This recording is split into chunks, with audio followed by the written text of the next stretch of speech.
Hello बेटा, pay attention now. आज हम क्या पढ़ने जा रहे हैं ये सबसे पहले मैं आपको वीडियो में बता देता हूं, ताकि अगर आपके लिए यूजफुल ना हो तो आप अपना टाइम वेस्ट ना करें। आज हम पढ़ने जा रहे हैं बेसिक्स ऑफ पार्टनरशिप। ये बेसिक्स ऑफ पार्टनरशिप का वीडियो किसके लिए इम्पोर्टेंट है? जो बच्चे क्लास 11th में बिजनेस स्टडीज पढ़ते हैं, उस बिजनेस स्टडीज में अगर वो पार्टनरशिप चैप्टर पढ़ रहे हैं तो उनके लिए इम्पोर्टेंट है। क्लास 12th में जो बच्चे अकाउंट्स में प्रैक्टिकल करते हैं उसमें पार्टनरशिप है, उन बच्चों के लिए भी ये थ्योरी का एक रिवीजन है। इसके अलावा सीए फाउंडेशन के जो स्टूडेंट्स होते हैं उनको सीए फाउंडेशन में लॉ सब्जेक्ट है जिसके अंदर द इंडियन पार्टनरशिप एक्ट 1932 है, वो भी इस वीडियो को देख सकते हैं। इसके अलावा बीए, बीकॉम, बीबीए, बाकी जो ग्रेजुएशन स्ट्रीम के स्टूडेंट्स होते हैं जहां पर भी वो इंडियन पार्टनरशिप एक्ट जो होता है 1932 वो पढ़े। ठीक है, तो चलिए सबसे पहले हम स्टार्ट करते हैं और हमारी पहली जो स्लाइड है वो है डेफिनेशन के बारे में। डेफिनेशन किसकी? पार्टनरशिप की। कहाँ दी है बेटा? सेक्शन 4 में। किसके सेक्शन 4 में? इंडियन पार्टनरशिप एक्ट जो है 1932 उसके सेक्शन 4 में पार्टनरशिप की डेफिनेशन दी हुई है। अब उस डेफिनेशन में क्या लिखा हुआ है वो डेफिनेशन आपके सामने है। Partnership is the relation between persons who have agreed to share the profits of a business carried on by all or any of them acting for all. अब जो इंपॉर्टेंट है वो पहले से ही हाईलाइटेड है, बोल्ड किया हुआ है बेटा, देखिए। ठीक है, पार्टनरशिप क्या होता है अगर आप मेरे से कोई पूछेगा तो मैं बोलूंगा partnership basically is a relationship. ठीक है, इसीलिए वर्ड रिलेशन वहां पर बोल्ड है। तो पार्टनरशिप बेसिकली क्या होता है? It is a relationship. दूसरा, किसके बीच में? Between the persons. अब उन पर्सन्स ने अपने बीच में क्या करा होगा? उन पर्सन्स ने अपने बीच में एक एग्रीमेंट कर रखा है। They have agreed to share the profits, मतलब उन्होंने प्रॉफिट्स को शेयर करने के लिए एग्रीमेंट कर रखा होगा। और उन्होंने साथ ही क्या है? बिजनेस करने के लिए पार्टनरशिप एग्रीमेंट किया होगा।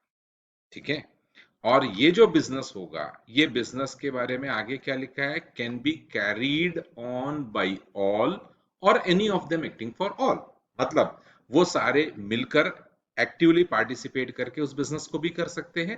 और ऐसा भी हो सकता है कि वर्किंग पार्टनर सिर्फ एक या दो हो और बाकी पार्टनर्स जो है बिजनेस में सिर्फ कैपिटल इन्वेस्ट करके बैठे हैं साइलेंट मोड पर। ठीक है, तो ऐसा भी हो सकता है। ये अपन डिटेल में लॉ के अंदर पढ़ेंगे। ठीक है बेटा, तो फर्स्ट स्लाइड यहाँ पर कंक्लूड हो रही है और फर्स्ट स्लाइड में बेसिकली अपन ने क्या पढ़ लिया? अपन ने पढ़ा जो है सेक्शन 4 जो डेफिनेशन बताता है पार्टनरशिप की, कि बेसिकली क्या है? It is a relationship between कौन? Persons who have agreed to share what? Profit of क्या? बिजनेस कैरीड ऑन बाय कौन? By all or any of them acting for all. ठीक है, चलिए बेटा अब अपन चलते हैं नेक्स्ट स्लाइड पे।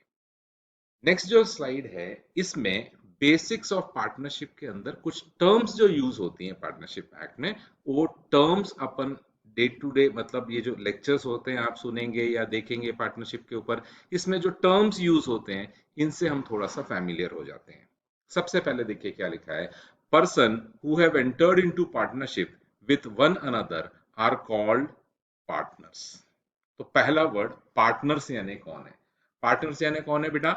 जिन लोगों ने या जिन पर्सन्स ने क्या किया है, जो एंटर हुए हैं, कहाँ एंटर? इनटू पार्टनरशिप पे विथ वन अनदर, उनको हम इंडिविजुअली क्या बोलते हैं? उनको पार्टनर। एग्जाम्पल के लिए suppose A, mister B, mister C.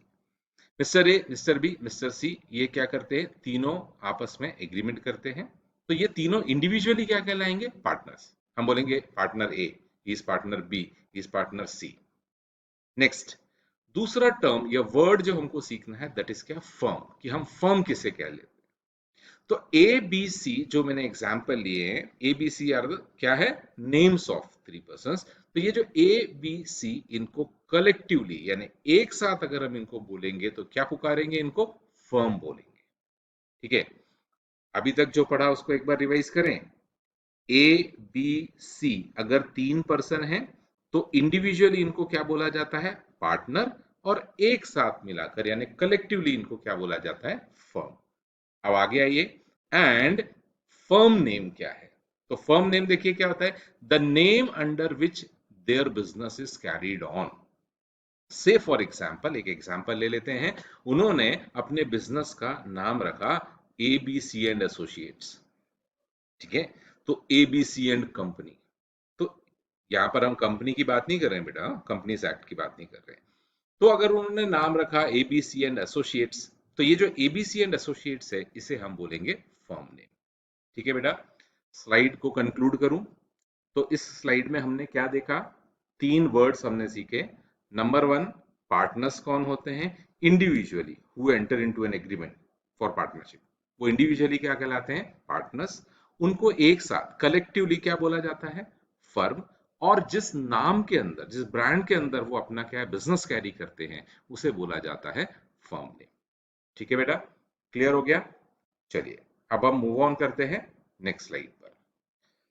Next slide में हम अगेन बेसिक्स ऑफ पार्टनरशिप पढ़ रहे हैं, तो इसमें हम पढ़ रहे हैं एलिमेंट्स ऑफ पार्टनरशिप क्या होते हैं। तो एलिमेंट्स ऑफ पार्टनरशिप यहाँ पर 5 एलिमेंट आपको दिए हुए हैं, लिस्ट देखिए। First, association of 2 or more persons. ठीक है, मोर में अपर लिमिट क्या है, वो पार्टनरशिप एक्ट में नहीं दिया बेटा, वो कहां पर है, वो कंपनीज एक्ट 2013 है, वो अपन अलग से किसी लेक्चर में पढ़ेंगे। ठीक है, तो अभी तो आप इतना मानकर चलिए कि it is a association of 2 or more person.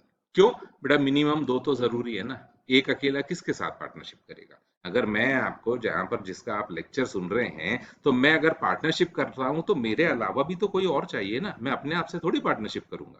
Clear है। सेकंड होता है एग्रीमेंट, कि जो पार्टनरशिप होती है तो वो जो पार्टनर्स होते हैं उनके बीच में क्या होता है, एग्रीमेंट होता है, ये हमने डेफिनेशन के अंदर भी पढ़ा था। थर्ड जो होता है दैट इज बिजनेस। अगर आप ध्यान से देखेंगे तो ये अपन डेफिनेशन को एलोबोरेट कर रहे हैं, एलिमेंट्स अपन वहीं से निकाल कर रहे हैं। तो थर्ड की उनके बीच में क्या होना चाहिए, बिजनेस के लिए। एग्रीमेंट जो है वो बेसिकली बिजनेस के लिए, वो पार्टनरशिप में आए क्यों है, बिजनेस करने के लिए। नेक्स्ट है एग्रीमेंट टू शेयर प्रॉफिट्स। उनके बीच में जो एग्रीमेंट होना चाहिए वो काय के लिए होना चाहिए, प्रॉफिट को शेयर करने के लिए। मतलब आप ध्यान से देखिए, बिजनेस भी होना चाहिए और बिजनेस में आपका मोटिव क्या होना चाहिए, to earn profit and to share it. ठीक है। नेक्स्ट लिखा है business carried by all or any of them acting for all. ये डिटेल में अपन आगे स्लाइड्स में पढ़ने वाले हैं बेटा। तो जो बिजनेस होता है वो सारे मिलकर एक्टिवली पार्टिसिपेट कर सकते हैं। मतलब से फॉर एग्जांपल के लिए ए बी सी थे ना, तो तीनों बेटा, ए सुबह नहा धोकर 9 बजे ऑफिस आ जाता है, बी थोड़ा सा लेट आता है, उसको अपने बच्चे को स्कूल छोड़ने जाना है, सपोज वो 10 बजे आता है। तीसरा पार्टनर सी है, वो मान लीजिए 12 बजे तक आता है, वो शाम तक रुकता है। और कोई जरूरी नहीं है बेटा, ये तो एक एग्जाम्पल सिर्फ आपको ले रहा हूँ। ऐसा कोई नहीं है कि सर वो क्या 2-2 घंटे बाद ही आएंगे क्या, ऐसा कुछ है, ऐसा कुछ नहीं है बेटा, कोई भी कभी भी आ सकता है। वो क्या है, एक्टिवली पार्टिसिपेट करते हैं, अपना टाइम डिवोट करते हैं, डिसीजन मेकिंग करते हैं। तो हम कहते हैं बिजनेस इज कैरीड बाय क्या है, ऑल। और ऐसा भी हो सकता है बेटा कि ए बी सी में से सी ने कैपिटल लगा दिया है, वो बाकी सारी चीजें तो देखता है बट वो बिजनेस में ऑफिस कमाता है।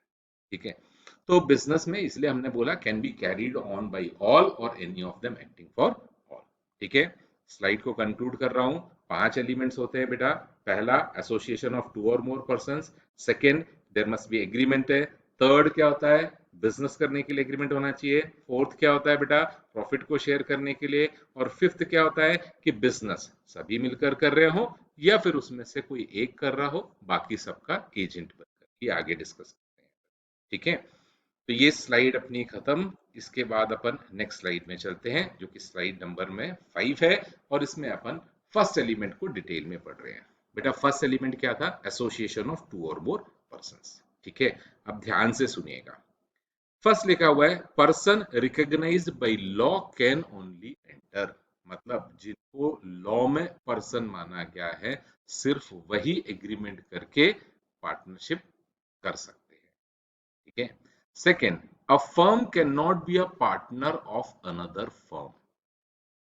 ऐसा क्यों होता है बेटा, अगर एक फर्म है, एग्जांपल समझिए, अगर एक फर्म है जिसमें, और फर्म का मतलब अभी अपन ने थोड़ी देर पहले पढ़ा है कि collectively they are known as firm. तो सपोज एक फर्म है जिसमें ए बी सी 3 पार्टनर है, और दूसरी फर्म है जिसमें मान लीजिए ई एफ जी पार्टनर है, तीन तीन पार्टनर वहां पर है। तो बेटा ये दोनों फर्म जो होती है ना, पहली वाली और दूसरी, ये आपस में क्या नहीं कर सकते हैं, ये आपस में एक साथ, a firm can not be a partner, मतलब ये आपस में एग्रीमेंट करके अपने आप को पार्टनर नहीं बोल सकते हैं। कौन नहीं बोल सकते? फर्म बेटा। फर्म मतलब कलेक्टिवली, यानी फर्स्ट वाली कलेक्टिवली, सेकंड वाली कलेक्टिवली, ये दोनों एंटिटी मिलकर क्या है, पार्टनर नहीं होंगे। अगर वो ऐसा करते हैं तो ये माना जाता है कि इंडिविजुअली एबीसी और ईएफजी उन्होंने मिलकर पार्टनरशिप की है। ठीक है, तो फर्म के नाम से आप काउंटिंग नहीं कर सकते कि फर्म फर्स्ट और फर्म सेकंड दोनों ने पार्टनरशिप कर ली। इसलिए वर्ड वहां पे सेंटेंस लिखा हुआ है, firm can not be partner of another firm. अगर ऐसा कुछ होता है तो वो इंडिविजुअली कलेक्टिवली वो सारे मिलाकर उन फर्म के अंदर जो है ना वो पार्टनरशिप में कहलाते हैं, फिर वो नई फर्म बनेगी। नेक्स्ट लिखा है minor can be admitted for benefits only, और मैंने ब्रैकेट में लिख रहा है रेफरेंस कॉन्ट्रैक्ट है। क्यों लिखा है बेटा? जो सीए के स्टूडेंट्स हैं वो अगर मेरा कॉन्ट्रैक्ट वाला वीडियो देख चुके हैं पहले, या मेरा वीडियो जो भी डला हुआ है, जब वो कॉन्ट्रैक्ट का वीडियो देखेंगे तो उनके रेफरेंस के लिए सिर्फ यहाँ पे ये चीज लिखी हुई है कि आप इसको कॉन्ट्रैक्ट एक्ट के रिस्पेक्ट में भी देख सकते हैं। क्या देख सकते हैं? माइनर जो होता है ना बेटा, कॉन्ट्रैक्ट में minor can not enter into contract, ये कॉन्ट्रैक्ट एक्ट में दिया हुआ है। इसीलिए यहां पर लिखा हुआ है कि minor can be admitted for benefits only. आप माइनर के साथ कॉन्ट्रैक्ट करके पार्टनरशिप नहीं कर सकते बेटा। ठीक है, ये कहां पर दिया है? रेफरेंस के लिए मैंने वो लिखा है आपको, ये कॉन्ट्रैक्ट एक्ट में दिया हुआ है। ठीक है, तो ये हमारा फर्स्ट एलिमेंट हमने डिस्कस कर लिया। नेक्स्ट, फर्स्ट एलिमेंट के बाद सेकेंड एलिमेंट आइए। सेकेंड में लिखा है एग्रीमेंट। अब ध्यान से देखिए, पार्टनर्स के बीच में क्या होना चाहिए? एग्रीमेंट होना चाहिए। तो partnership must be result of an agreement between two और मोर पर्सन है। Nature of partnership is voluntary and contractual. ठीक है, वॉलेंट्री मतलब अपनी इच्छा से, और कॉन्ट्रैक्चुअल होगा। ठीक है, मतलब पार्टनरशिप बाई स्टेटस नहीं होती। ये क्या होता है, ये अपन एचयूएफ जब पढ़ेंगे उसके अंदर देखेंगे। ठीक है, नेक्स्ट लिखा हुआ है एग्रीमेंट में बी एक्सप्रेस्ड और इम्प्लाइड, एंड एग्रीमेंट में बी ओरल और इन क्या है, राइटिंग। तो ये चार वर्ड को और ध्यान से समझना है। ठीक है, कि एग्रीमेंट जो होता है या तो वो एक्सप्रेस्ड हो सकता है, बिल्कुल आपको पता चल गया कि भाई तीन एबीसी हैं, उनके बीच में ऐसा ऐसा एग्रीमेंट है, ये सारी चीजें हैं। या फिर क्या होता है, एबीसी जो आपस में पार्टनरशिप में हैं, उनके बीच में वो जो एक्ट करते हैं, उनका वो जो डिसीजन मेकिंग करते हैं, उनके बीच में जो म्यूचुअल एजेंसी होती है, ये सब चीजें जो एक्ट्स होते हैं, इनके थ्रू आपको ये काउंट होता है इम्प्लाइड के अंदर। इसके थ्रू समझ में आता है कि okay this is a partnership. Next लिखा हुआ है बेटा क्या, कि पार्टनरशिप का जो एग्रीमेंट है, it can be a oral agreement also or it may be in writing also. ठीक है, तो ओरली एबीसी आपस में एग्री कर लिए सारी चीजें कि बिजनेस कैसे करना है, या फिर जो उन्होंने आपस में एग्री किया है उस चीज को इन राइटिंग में वो कन्वर्ट कर सकते हैं। ठीक है, नेक्स्ट, इसके बाद जो स्लाइड है बेटा, इसमें लिखा हुआ है बिजनेस। बिजनेस के लिए सिर्फ पार्टनरशिप होगी बेटा, फर्स्ट वाला पॉइंट। सेकंड है business includes every trade, occupation और प्रोफेशन।